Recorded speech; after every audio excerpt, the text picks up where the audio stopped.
buenas tardes para todos. Es un placer darles la bienvenida a la presentación de este libro Quebrados, escrito por el doctor Ricardo Mesera. El autor de este libro es abogado egresado de la Facultad de Derecho y Ciencias Sociales de la Universidad de la República. El doctor Mesera ha publicado la obra Las Horas Enteras en 1985, así como las novelas Río Ancho como Niebla en el 2005, Una razón imperfecta en el 2007, Benditos misioneros en el 2013, Detrás del viento en el 2017 y La fe en el desierto en el 2020. Ahora sí, pasemos a hablar de la obra que nos convoca en el día de hoy. Se trata de Quebrados, que traslada al lector a un mundo fracturado que respira miedo, confusión, esperanza y redención. En esta obra, las palabras construyen sendas laberínticas que se entremezclan con la cotidianidad de la vida misma, tejida por los hilos de la incertidumbre de los artistas mundanos que van pintando caleidoscopios que respiran humanidad y urbanidad. Con una prosa cargada de poesía al andar, las líneas invitan a reposar la mirada en cada coma, metáfora y recoveco que el autor construye con perfecta sincronía aerodinámica. Bueno, ahora sí, pasemos a las disertaciones, pero antes me gustaría transmitir el cordial saludo de los integrantes de la Junta Honoraria de Fundación de Cultura Universitaria y sus felicitaciones al autor por esta publicación.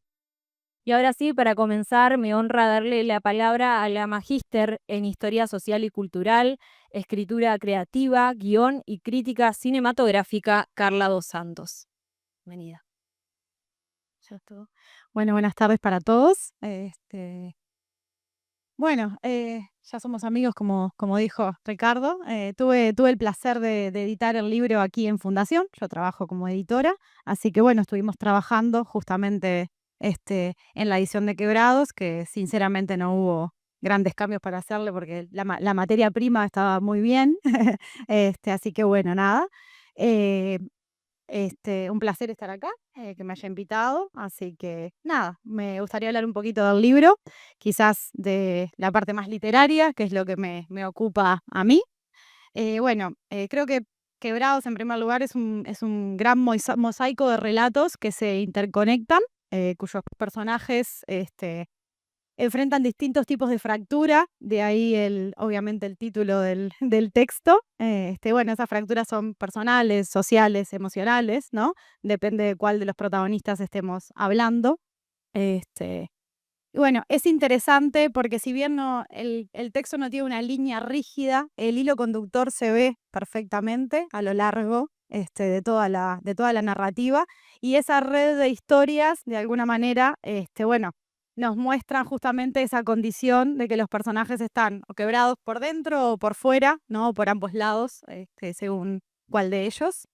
Me gustaría resaltar también algunos temas centrales de la novela que me parecieron muy interesantes. Por ejemplo, el trabajo de la culpa y del abandono, ¿no? Hay muchos personajes que están atravesados por el pasado, por las ausencias, ¿no? Y de alguna manera anclados, ¿sí? En eso, y les cuesta salir. El trabajo del tiempo, la muerte y la memoria también me parece muy interesante, porque, bueno, reflexiona sobre, en realidad, temáticas, que son fundamentales para el ser humano, ¿no? Conceptos filosóficos, de hecho.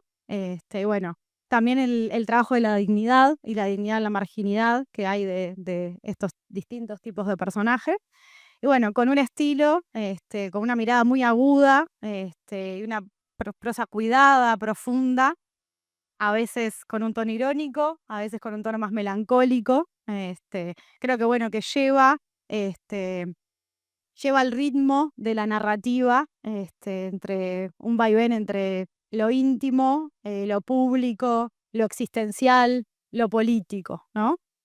Y yo me planteé cuando estaba leyéndolo por segunda vez, para la presentación, me planteé como algunas preguntas del lado de, bueno, ¿por qué leerlo, no? Creo que porque interpela al lector desde un punto humano, sumamente humano, que es, bueno, ¿qué nos quiebra? ¿Qué nos sostiene? Todos estamos quebrados, todos los seres humanos compartimos eso. en algún momento de la vida, ¿no? Entonces, estos personajes nos pueden servir incluso como espejos de nuestras propias grietas y nuestras propias experiencias, y uno se siente identificado como lector, ¿sí? Cuando va recorriendo las páginas, ¿sí? Y la obra, lo que más me gustó a mí de la obra es que no solamente narra, obviamente, que es el centro, sino que también piensa, la propia obra piensa y la propia obra interroga, interpela al lector. En mi caso particular, es la literatura que me gusta, la que me gusta acercarme, porque creo que es la más rica, ¿no? La que uno se queda reflexionando justamente sobre el texto. ¿Ah? Y ahora, para cerrar, y no quitar mucho más tiempo, me gustaría leer unas palabritas, que estas son más difíciles de decir, así que las voy a, las voy a leer. Presentar Quebrados de Ricardo Macera es una invitación a detenerse en la fragilidad, en esas fisuras, a veces imperceptibles, otras desbordadas, que atraviesan la experiencia humana.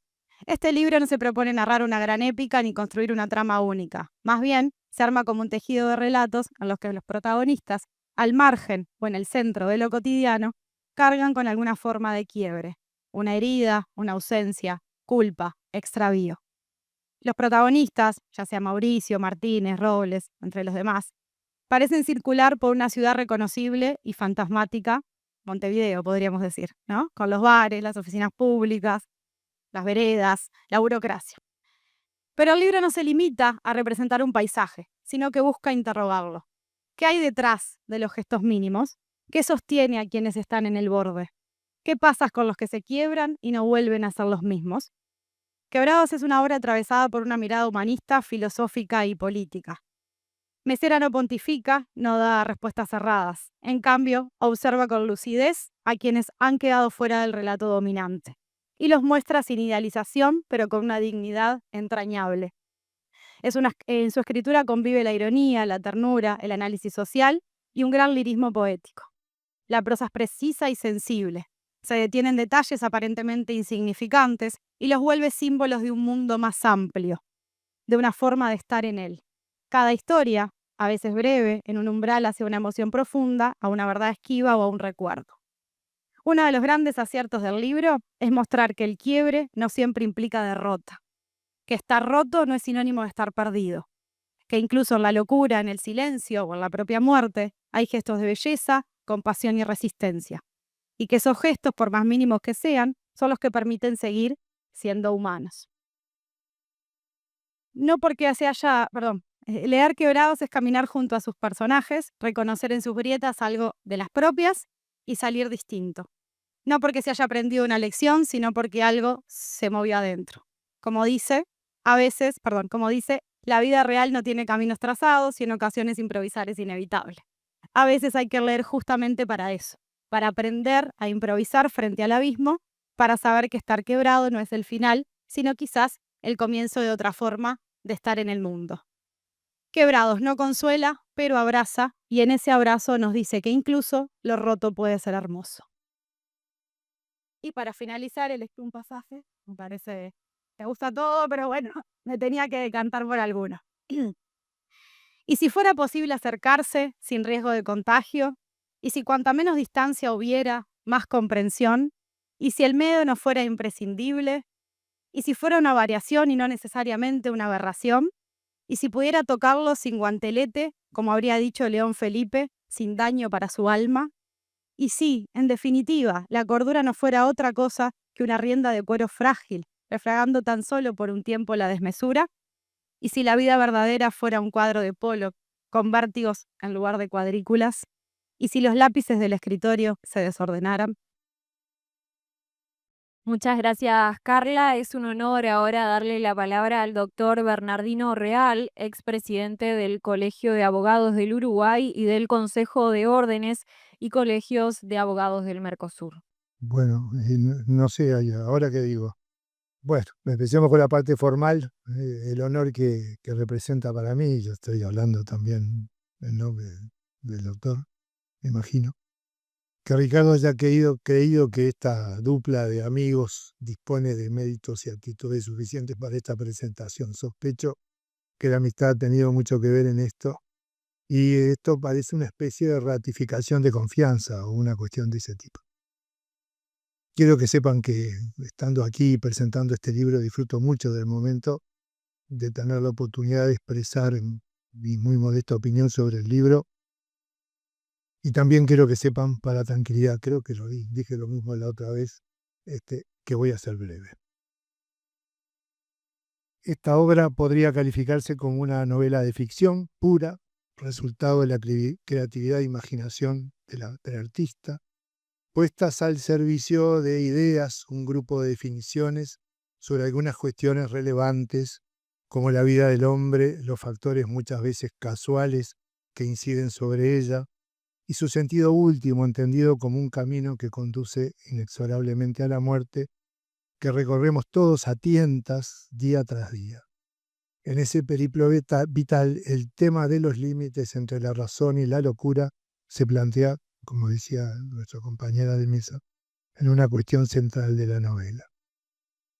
Una propuesta tan ambiciosa, esto me encanta, es decir, una propuesta tan ambiciosa como incursionar en la propia condición humana y el propósito que anima a los hombres en su previsible trayectoria de vida, expone al autor al riesgo de caer en el uso de expresiones altisonantes, propias de aquellos que se creen dueños de la verdad. Sin embargo, con plena conciencia y con la pericia del escritor experimentado, recorre muchas veces a lo largo de la obra la peligrosa frontera de la grandilocuencia sin cruzarla, nada más tentador, y por intermedio de Mauricio, uno de los personajes centrales de la novela, nos previene. Fantaseó con que era un poquito más sabio al reconocer cierta relatividad de las verdades. Ustedes discúlpenme que a lo largo de la exposición, de la breve exposición, voy a hacer referencia textual a algunos pasajes de Ricardo, bueno, porque creo que no los puede nadie decir mejor que él. Lejos de las improbables certezas, la trama de la novela, hay que ser muy prudente para utilizar esta palabra, trama hoy, pone a prueba permanentemente al lector, invitándolo a recorrer caminos en los que la realidad y la fantasía, por momentos el delirio, se confunden, en los que una y otra dimensión se desdibujan y el tiempo se transforma en un dato irrelevante.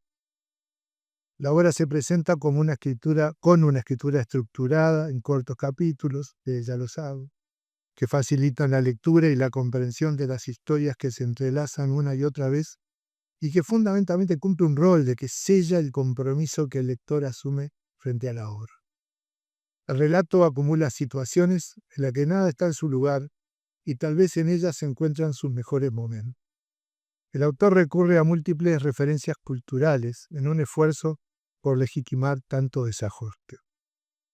Aparece un loco, pues sabremos quién, sentado en el sillón comunitario del manicomio, el único lugar comunista, creo que si eso iba así del lugar, vestido nada menos que de Leonard Cohen, recita Who for Fire, describiendo las múltiples causas que conducen a la muerte.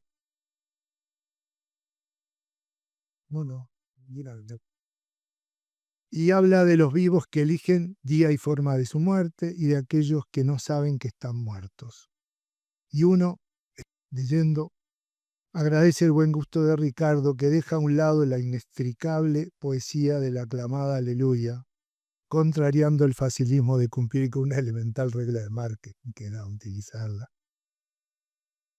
O tal vez en otro momento, en un Montevideo sin tiempo, ratificando que los muertos no se han ido y que viven entre nosotros, diferenciándose con los vivos, en una leve transparencia como si pudiéramos ver a través de ellos, dice el autor. Se cruza con el conde de Latremont, y nada menos que con Horacio Quiroga, cuya aterradora infelicidad y su previsible final describe con una maestría infrecuente en muy escasas líneas. En la misma línea, la imagen de un William Blake entre llamas o las menciones a los desatinos abstractos de Pollock, no sé si desatino es una palabra que te guste referida a Pollock, pero bueno, es la mía, permiten ingresar a un mundo diferente que hiere la dura realidad y transporta al lector a una dimensión en la que todo es posible. La escritura se desarrolla a través de un entramado complejo, relatos, personajes que progresivamente se van entrelazando hasta definir una historia central, que la protagonizan Martínez y su pariente Mauricio.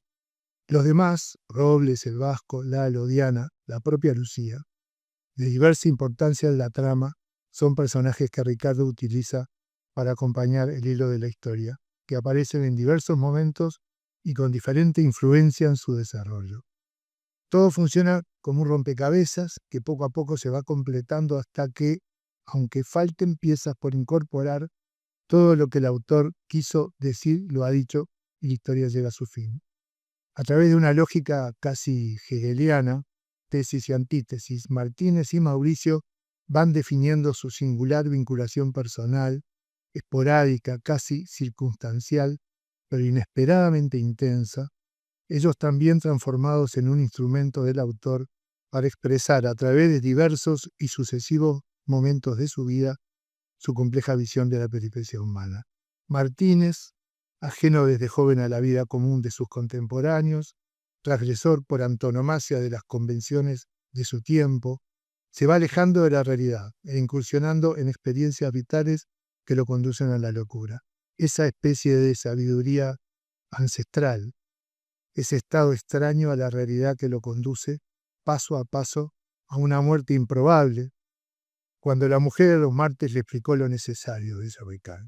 Y los lectores, cuando leemos esta parte, ya sabemos de qué se trata. Antes no, pero entonces cuando lo decís, sí.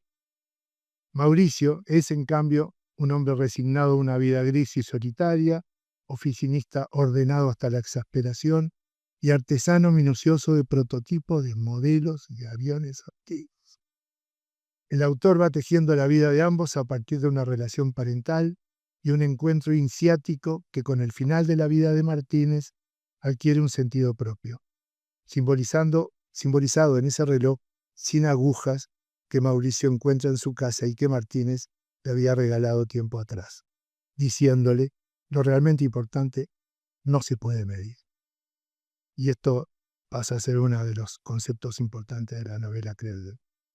El progresivo e inexorable camino a la insanía de Martínez está también marcado por diversos hitos. Describe casi como una crónica alguna internación en un manicomio con una descripción de lugares y personas que uno parece leer la prosa de Ricardo y parece casi rutinaria, pero termina refiriéndose a la inexistencia del tiempo en ese mundo, afirmando: sin tiempo no hay sentido, sin tiempo medido la cordura no es posible. Y va pautando un concepto que se repetirá en la novela y que termina adquiriendo una dimensión determinante. Hablando en primera persona de su propia locura, dice que terminó de desesperar cuando un miserable ayudó decisivamente con sus engaños. Después sabremos de quién se trata. Y resignado dice: y tal vez no importe, porque es inútil pedirle cuentas a la vida.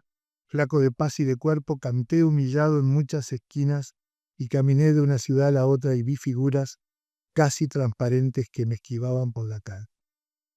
Más adelante Mauricio, atormentado por la aparición en su vida de un suceso que la trastoca definitivamente, ingresa en un terreno inseguro, aquel oficinista ingresa en un terreno inseguro y se enfrenta a interrogantes que no puede contestar.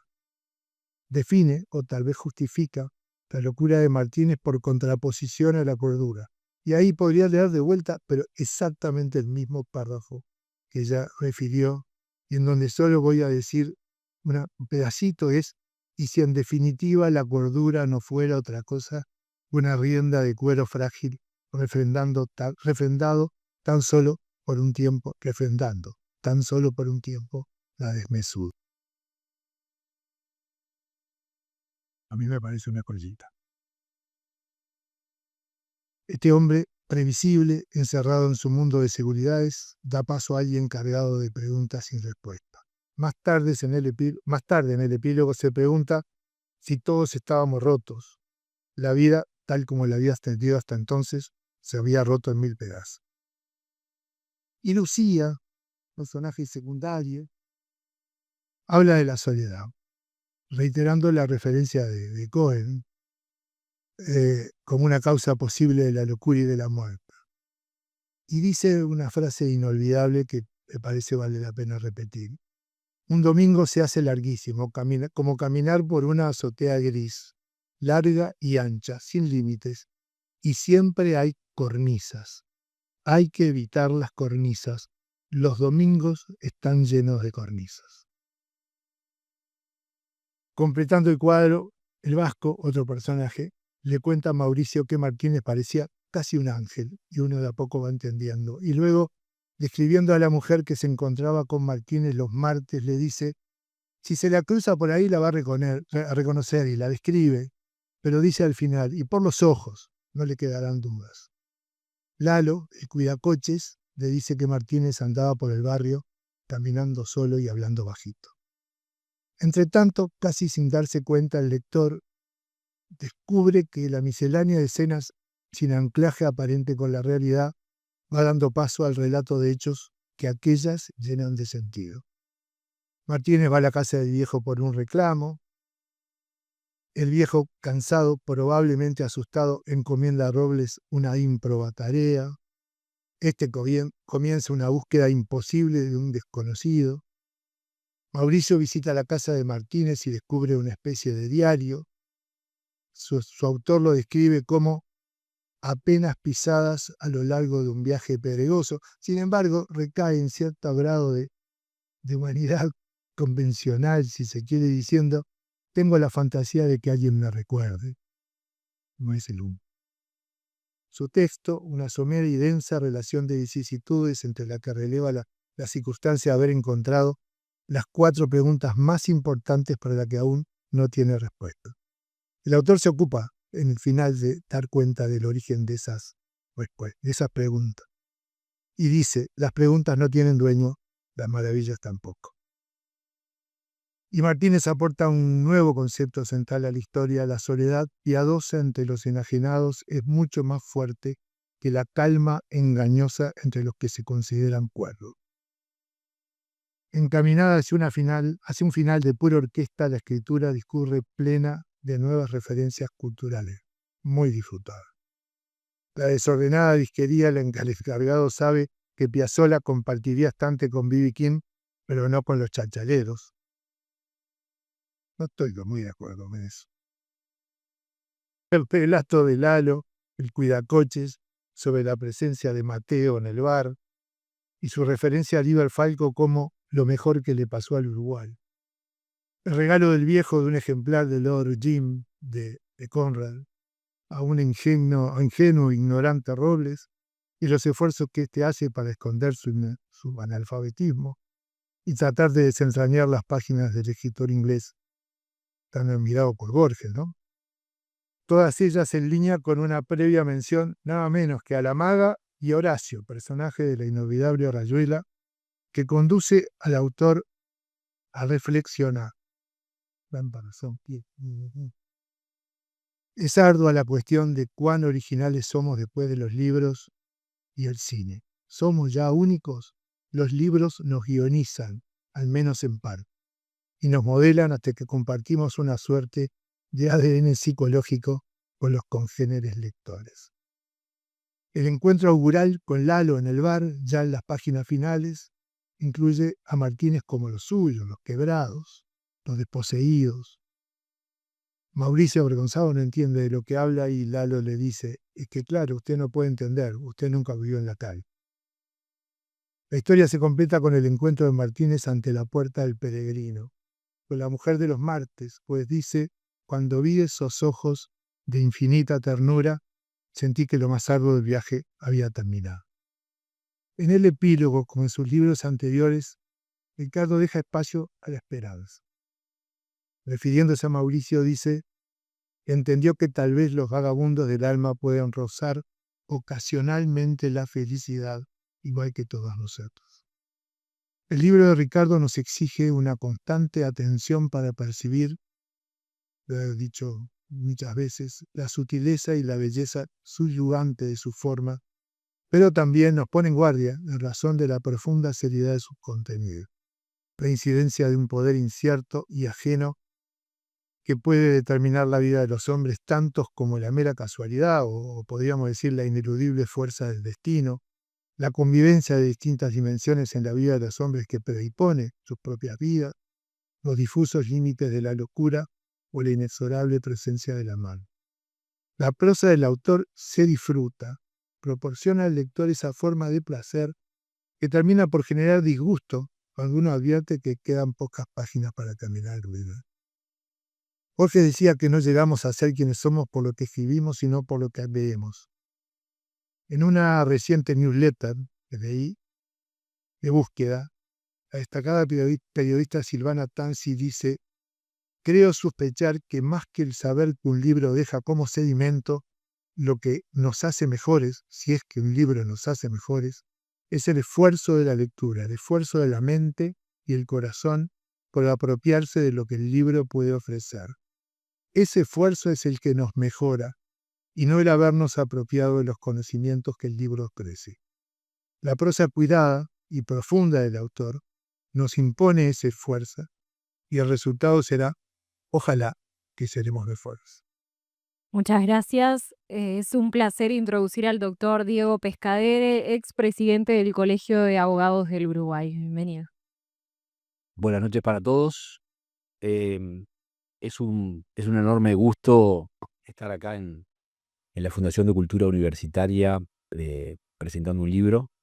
Tengo el privilegio de haber presentado varios libros de Fundación de Cultura, siempre de derecho. Es la primera vez que me toca estar en Fundación de Cultura presentando un libro de literatura. De hecho, presenté solo 2 libros de literatura en mi vida, pues fueron los 2 de Ricardo. ¿Y por qué la especial deferencia, digamos, hacia Fundación de Cultura y hacia este local? Es porque de alguna manera emprendimos, no sé, Santiago, Ventos, debo andar por ahí, emprendimos en épocas en que estábamos al frente del Colegio de Abogados, la búsqueda de un local juntos, el Colegio de Abogados y la Fundación de Cultura, que luego por distintas razones nos terminó confluyendo, pero visitamos 10, 12 edificios, nos agarramos pulgas y pensamos que con poca plata se podían hacer grandes cosas. Al final terminamos haciendo con poca plata grandes cosas, tanto el colegio como fundación, pero fue muy, muy divertida y muy desafiante la aventura.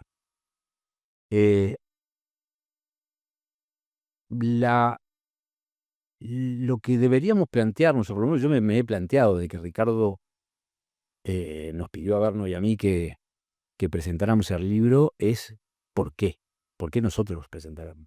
Porque, como dice Berno, bueno, capaz que es un exceso de confianza. Yo me generé por lo menos 3 teorías y no logro responderme la pregunta, no logro elegir ninguna de esas 3 teorías. La primera teoría, digamos, es casi la obvia, y es que somos los 3 somos amigos. Entonces, es lo primero que uno piensa, que viene por el lado de la amistad, porque otra cosa, yo más me pongo a aportar, o por lo menos yo, darnos ya yo muestras de un gran aporte. Y cuando digo de que la primer tesis, la primera teoría es la de la amistad, es porque hay muchos tipos de amistades, y la amistad que tenemos Berno, Ricardo y yo, Ricardo, Berno y yo, Berni y Ricardo, y hacemos todas las combinaciones, es de esas amistades que forman parte son como unas moléculas dentro de unos grandes tejidos. ¿Por qué? Porque somos amigos individualmente, pero lo que realmente nos identifica y nos convoca como amigos es formar parte de ese trío. Las amistades son como las poblaciones. Hay pequeñas aldeas, hay comarcas y hay distritos. Los distritos son esas barras grandes que cada vez hay menos, las comarcas, esas barras, cada vez hay menos. Ahora hay amistades por WhatsApp, si se le pueden llamar amistades. Después están las comarcas, que son las barras que uno maneja de 7, 8 personas, y después están las aldeas, esas barras que no son barras, porque de a 3 no es barra. Es lo menos, lo siguiente a la amistad pura y simple, porque amistad de menos de 2 no hay. O sea que la amistad de 3 es lo primero que pasa a ser un poquito más plural. Y esas aldeas de amistad tienen algunas particularidades, tienen su propia constitución. Uno genera sus normas ahí y esa propia constitución de esa aldea es la que marca, digamos, el funcionamiento. A los 3 nos gustan más las leyes inconstitucionales que la constitución en esa aldea, e inclusive los actos institucionales. Pero nunca, solo en esa aldea, pero digo, los nunca bien ponderados. Entonces, digo, en esa visión de esa amistad aldeana, de alguna manera identifico esa primera posibilidad, la de esta amistad coral. En definitiva, nos une la actuación en coro, una voz primero, otra voz después, y distintos órdenes y distintos matices en la relación. Entonces, la teoría va por ese lado, digamos, la primera teoría. ¿Y por qué uno habría de elegir a un amigo para que presente un libro? O en este caso, ¿por qué habría de reincidir con Barno y conmigo, que hace 3 años presentamos una muy buena novela de Ricardo, La fe en el desierto, que es realmente muy buena novela y bastante distinta a esta, no por buena, sino por distinta. No por mala, sino por distinta. ¿Por qué habría de repetir? Y yo creo que ahí también están algunos de esos gérmenes de la amistad coral. Primero porque, digamos, dentro de los códigos de la amistad, digamos, el juicio que uno hace, que hace en esa pequeña población de la amistad, es bien distinta de la que hace hacia afuera. Y creo que me voy a repetir, que capaz que esto ya lo dije en la presentación del libro anterior, pero forma parte de nuestros intercambios siempre ácidos y críticos, que si la novela fuera una novela espantosa, nosotros a ustedes le diríamos que es una excelente novela. ¿Por qué? Porque Ricardo es un amigo. Y a Ricardo, si fuera espantosa la novela, le diríamos que es una excelente novela. Ahora, si la novela fuera excelente, a ustedes no le tenemos que decir nada, porque la novela es excelente. Pero a Ricardo no le diríamos que la novela es excelente. ¿Por qué? Porque los amigos, y más en los amigos corales, cumplimos la función a veces del memento mori, de los esclavos que le decían al oído al emperador de que recordara que era mortal y que no se la creyera. Recuerda que vas a morir, memento mori. Esa es un poco la teoría de la amistad. ¿Por qué nos pidió a Barno y a mí que volviéramos a presentar una novela suya? Hay otra teoría que no descarto, y es que se trate en realidad de una forma delictiva, es decir, una participación subjetiva en un delito. En este caso nosotros seríamos cómplices de Ricardo. El autor es él, el autor del delito es él, y los cómplices son quienes cooperan moral o materialmente con, digamos, las conductas propias del delito, pero ajenas a la consumación. Ayudan a que se produzca el delito, pero no tienen el trabajo del autor. Nosotros somos más bien tirando a vagos, con lo cual lo dejamos que él trabaje y de alguna manera nos terminamos de ayudarlo o de cooperar solo moralmente con la consumación del delito. La tercera teoría creo que es la que le pega, quizá la más desafiante, pero es la que me empezó a ganar conforme leía por segunda vez la novela, porque la leí 2 veces. Y es que Ricardo haya identificado a nosotros como otros personajes del libro, solo que no llegó a ponerlo adentro. Y se acordó tarde y la forma que estuviéramos en el afiche era esta. La novela tiene, a mí me va a costar mucho decir cosas que no haya dicho Berno, que no haya dicho Carla. La primera de esas, que se las tengo que decir porque tengo que hacer como los magos cuando marcan las cartas, cuando muestran que ya saben la carta, es que el mismo párrafo que leyó Carrió, el mismo párrafo que leyó Berno, es el párrafo que yo tengo marcado acá y que pensaba leer, que voy a leer. Y si fuera posible acercarse y sin miedo de contagio, y si cuanta menos distancia hubiera, más comprensión, y si el miedo no fuera imprescindible, y si fuera una variación y no necesariamente una aberración, salteo algún párrafo más, y si en definitiva la cordura no fuera otra cosa que una rienda de cuero frágil, refrenando tan solo por un tiempo la desmesura. La potencia que tiene, no solo esa frase, la potencia que tiene la visión de Ricardo echando mano en una novela a un tema tan complejo como la locura, llama especialmente la atención. ¿Por qué? Porque cuando la locura es un tema muy difícil de tocar, de tratar.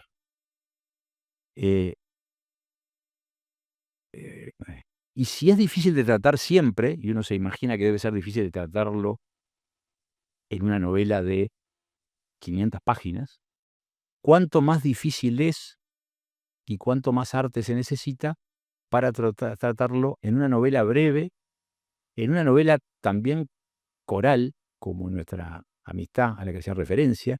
¿Por qué? Porque es una novela en que se corren historias paralelas que se cruzan. Pero la particularidad de esta novela coral, digamos, de historias corales, es doble. La primera es que en las primeras páginas, o en la primera página, ya se sabe que es una novela coral.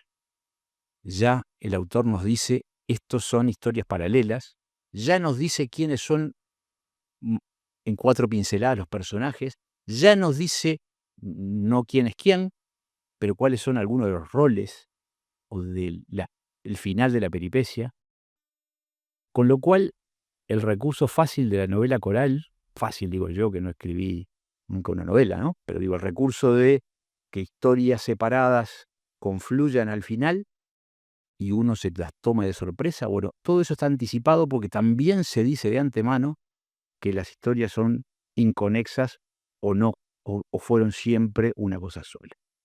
Entonces, con todas esas advertencias iniciales, queda poco para la sorpresa.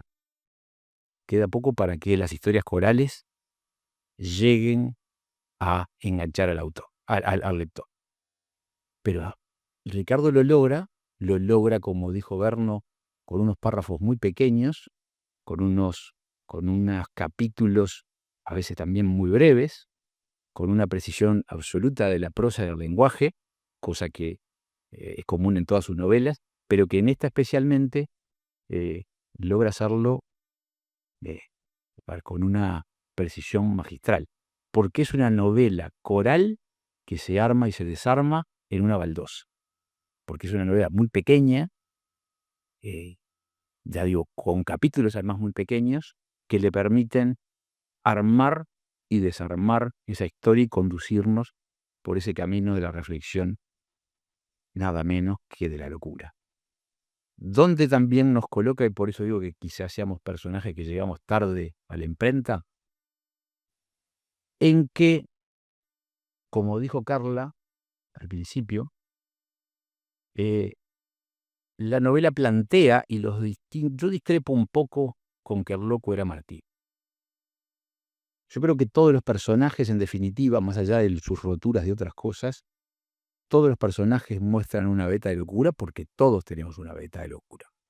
¿Quién puede sostener que alguna vez no estuvo un poco loco? ¿Quién puede sostener que alguna vez no estuvo un poco roto? ¿Quién puede sostener que alguna vez no estuvo un poco oscuro? ¿Quién puede sostener o quién puede decir que no lo va a estar? Nada. Entonces, de algún modo, esos personajes nos colocan, como dijo Carlos, en un espejo. Y todas las miserias que se entremezclan, pero que se entremezclan con ironía, sin caer en la cosa fácil de exagerar las situaciones, nos enfrentan a si pude haber sido yo el que estaba en ese lugar o no. Y cuando uno va leyendo, se lo cuestiona. E inclusive hay historias esas que se cruzan y que vemos en la calle todo el tiempo y que ya las vemos, pero ya no las queremos ver o no las aceptamos, porque están las historias de la locura de la gente que está viviendo en la calle, de la locura de los que, con ese eufemismo lamentable, decimos en situación de calle. Una persona no puede estar en una situación de calle. Bueno, eso que está visto no desde la peor situación aquí no es son los peores, no es el peor hábitat de toda esta situación. Todo eso nos convoca a pensarlo. ¿Qué diferencia hay entre esas personas, entre Martínez, entre todas las diferentes locuras y nosotros? ¿Qué diferencias hay? A veces son diferencias por tener un mayor nivel cultural. ¿Qué es lo que nos repugna de esas situaciones? ¿Nos repugna la situación en sí, la suciedad de la persona, etcétera? ¿O nos repugna vernos a nosotros en esos lugares, o darnos a nosotros en el rol de Martínez, o ver a nosotros en todos los otros? Creo que por ahí esta novela, Ricardo, es más que una novela. Porque sin duda que vinimos a una presentación de una novela y a nosotros nos pidieron que habláramos de una novela. Y es una muy buena novela. Ustedes nunca sabrán, en definitiva, el grado de que lo que nosotros le vamos a decir a Ricardo. O sea, si la novela fuera excelente, le diríamos que era excelente. Si la novela era espantosa, le diríamos que era excelente. Ya que usted se va a ir de acá sin saber qué opina.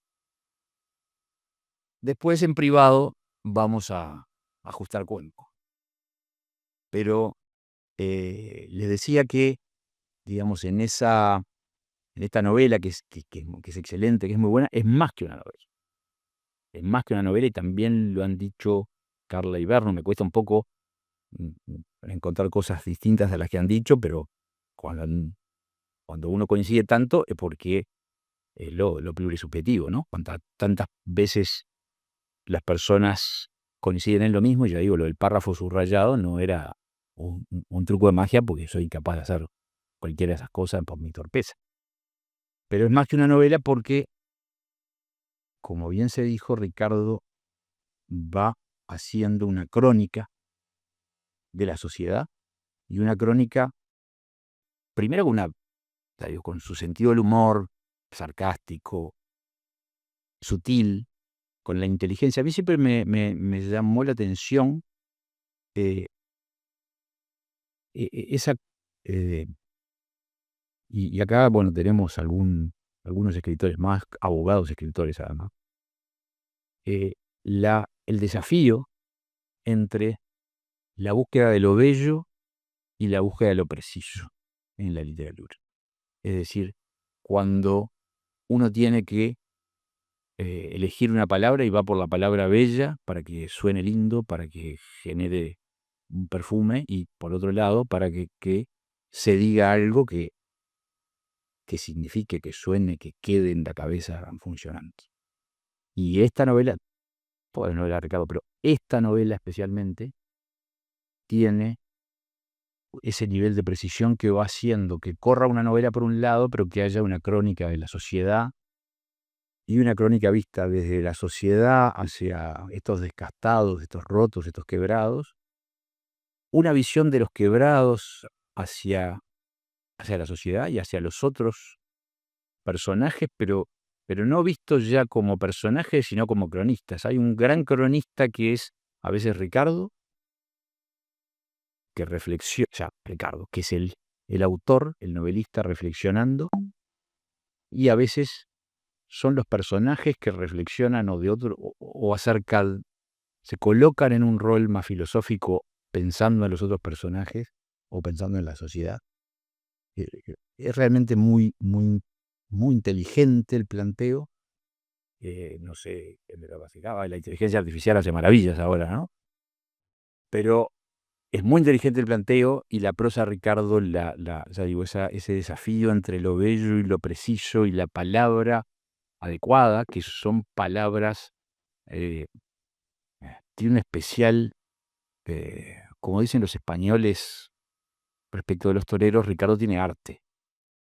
Encuentra la palabra justa en el momento justo, y a su vez, respecto de su novela anterior, que era una novela, digamos, pasional, y una novela, en cierto, una epopeya, una novela, eran distintas novelas también dentro de la novela, pero era una novela de otro tipo. Esta, el cambio del lenguaje, la forma en que el lenguaje cambió de un tiempo histórico antiguo, utilizando palabras antiguas para colocarnos en aquel lugar, ahora es la utilización de palabras que no nos permiten distraernos en la facilidad de las palabras gastadas, en que uno va leyendo y le parece que eso lo lee en cualquier lado, en el diario, el diario ya no se lee, en los portales o en las recetas de cocido. Y ahí hay hay un valor de la novela que creo que hay que merecer. Es una muy buena novela, y ya traeremos, pero realmente es muy, muy, muy buena. Y tiene un otro valor que es, o otros muchos valores, pero uno que quiero resaltar, y es que pese a meterse en esos lugares, pese a meterse en ese fango que nadie se quiere meter. Hoy me acompaña Cecilia, y el otro día encontré Cecilia también abogada, y tuvo una actividad como periodista y como dueña de una revista llamada Latitud 3035 hace muchos años. Y escribí una cosa que encontré hace poco en una revista, y yo había escrito una cosa pseudoliteraria. Y a mí, quien lo editó, y había puesto un colgado con una frase que había puesto ahí, y una historia que no tenía nada que ver con nada de esto, pero vos tenía que ver también una historia un poco vinculada con esto, y yo había puesto hay cosas de las que no se habla ni siquiera para decir que de esas cosas no se habla. Y ahí dije, ahí la emboqué. Pero claro, la emboqué una, ¿no? El azar estaba ahí, y lo que hace Ricardo en esto es meterse, ir al hueso, hablar de temas difícil te digo, reitero, hacerlo en una novela corta, en una novela coral, en que todo va confluyendo y va tocando todos los temas. Y cuando uno llega, como dijo Berno, cuando uno llega al final, se quedó corto, se quedó sin pista. Es decir, quedarse sin pista en una novela es una excelente noticia. Es decir, las novelas que uno las lleva y las carga en la mochila durante mucho tiempo, a veces el propio peso de esa novela y los años de que estará dentro de la mochila no hablan bien de ella. En fin, no sé cuál de las tres teorías es la que, eso lo sabrá solo Ricardo, la que prospere en cuanto a por qué no se ha elegido a nosotros. En cualquier caso, es un enorme placer hacerlo. Podríamos hacer la presentación del libro nosotros también, les voy a ser franco, sin que estuviera ninguno de ustedes, porque nosotros tres nada más, comiendo húngaras en la Pasiva, que es el lugar donde nos solemos amenazar para juntarnos. Como todas las amistades modernas, nos amenazamos de que vamos a juntarnos, y a veces no nos juntamos por mucho tiempo. Más que nada, desde que el doctor Bernardino Pablo Real vive en el exterior, pero prácticamente cada vez que nos vamos a juntar está de viaje. Eugenio Xavier de Melo dice que en medios internacionales hay nerviosismo porque se han constatado algunas visitas de Bernardino Real al Uruguay. Y eso no es un dato menor. ya digo, fuera de la novela, que es una, la verdad, modelón, creo que también es el disfrutar de lo que le decía, de una amistad coral, y con eso y un bizcocho hasta mañana a las 8. Gracias. Bueno, muchas gracias y para finalizar es un honor darle la palabra nuevamente al autor de este libro, el doctor Ricardo Mesera. Lo que más me gusta de estas cosas no es solo estar con los amigos, sino además agradecer. Yo creo que es muy importante agradecer en la vida. Quiero agradecer primero, bueno, a todos ustedes por estar, a estos dos queridos amigos. Quiero agradecer, a través del agradecimiento a Carla, la hospitalidad que yo he sentido acá en esta editorial. Hospitalidad es la palabra que define eso. Yo me siento muy cómodo acá, estoy muy contento, me alegro que les haya gustado el proyecto. Tengo que agradecer a mis padres, como lo hago siempre, que me abrieron esta puerta de los libros hace muchos años. Quiero agradecer a Carola, mi mujer, gran compañera, a mis hijos, que me dan la posibilidad de conversar sobre estos temas, y que me acompañan en estas presentaciones. Quiero agradecer también a mi nieto Santiago, que no está acá, pero que me impulsa también a hacer cuentos y a contar historias, que es en definitiva lo que más me gusta.